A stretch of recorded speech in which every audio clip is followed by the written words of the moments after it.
Alright, welcome to part 2 of Charlie's edition, Joy of Gay Sex series. Now, this topic is not in the fabulous book, Joy of Gay Sex. This is actually I guess, a personal topic for myself. Basically, it is about support in the gay community. Now, I heard some friends over the weekend talking about how the gay community supports itself, basically. How there's just so much love and so much support and so many people, just supporting each other. All a lie.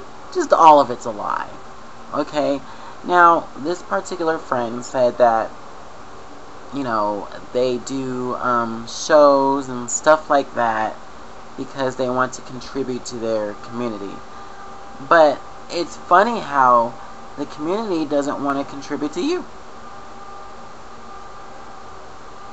Because, okay, here's one thing that I've seen. In the gay community, there is a lot of jealousy and envy, as we just talked about in the last part. And it's towards other gay folk. Even if you don't know other gay folk, you still see a lot of it going on. Like, I could be at the club or wherever, somewhere in a gay area, and you don't even know this person, and they're walking by you rolling their eyes or giving you a look like, why are you looking at me? And it's like, really? It's like, you won't be giving me that look once I punch you in the face? No, God, meh. And there's a lot of that. Is it really a jealous thing? Like, I just don't know. Or, they usually have drag shows that are benefits, but you don't see the community really contributing to those benefits.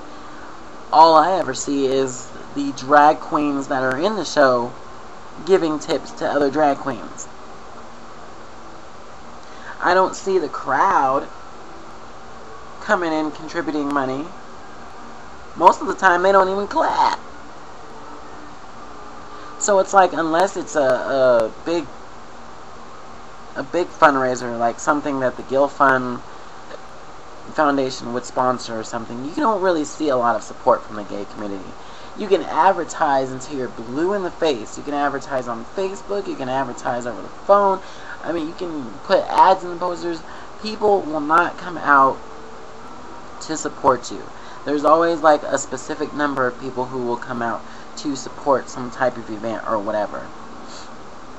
Most of the time, people are just interested in getting laid or going out and drinking or dancing. It's like they can really care less about their own community, which I think is just bull. It's like, instead of supporting your community, everybody turns on their own community and passes judgment and,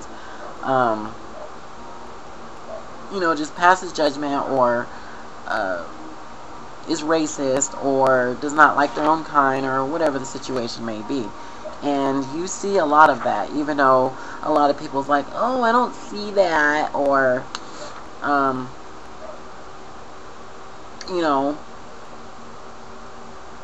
it's just weird to me. Like, I honestly do not see the gay community, at least here where I live, I don't see support in the gay community.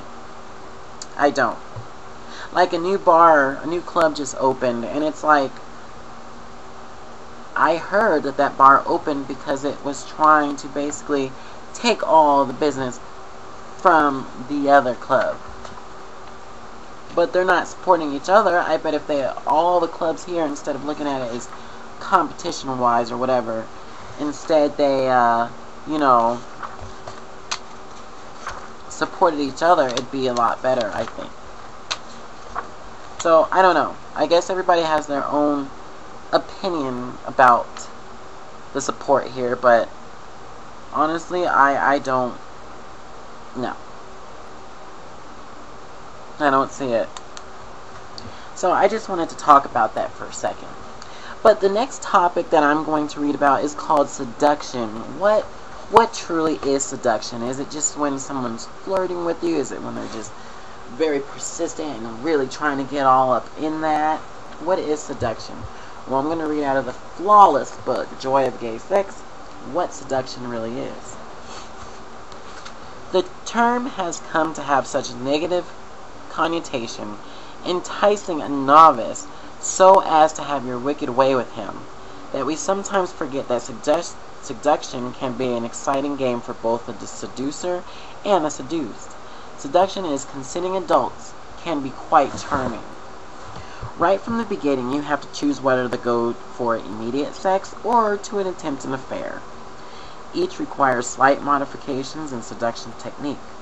Offers or affairs usually start with courtship. Even if you meet in a bar in an obvious pickup situation, you might ask for his phone number rather than going home with him that very night and having sex. Instant sex may cut the tension between you and allow you to fall into a wham bam thank you Sam cycle.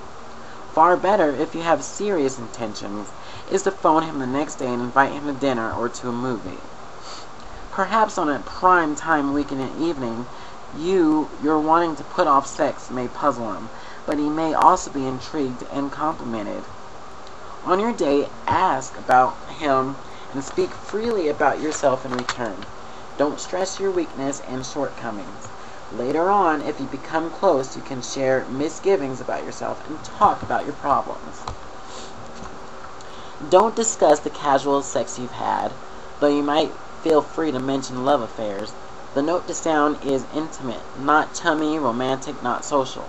Engage his interests and address yourself to his hopes and anxieties. Many men in their 20s, for instance, are much concerned with career as with finding a lover. Make yourself doubly attractive by giving him a chance to discuss these aspirations. If one-nighter is your aim, the approach will be different. As soon as you meet someone at a party or at a club, make your intention clear by moving the conversation towards sex. Many men are offended if you ask exactly what they like to do in bed. They prefer to let things take their course without prior discussion. Keep the conversation flirty, filled with innuendo, and pay him several discreet sexual compliments. Don't ask him if he has a big cock. The aim is to create an erotic tension in which you two are the only people who count, a tension that can only be resolved through sex. Before sex, you should do nothing to destroy the fantasy you're carefully weaving about the two of you. Some men have gone a step further in their seduction technique. All they have to do is get the man home where they exercise their erotic imagination in designing an atmosphere so seductive few can resist. The lights are on royal stats, a stereo bathes the room in sound. The bed is low, immense, and covered with bolsters. The rug is soft and inviting, sex spill all over the floor.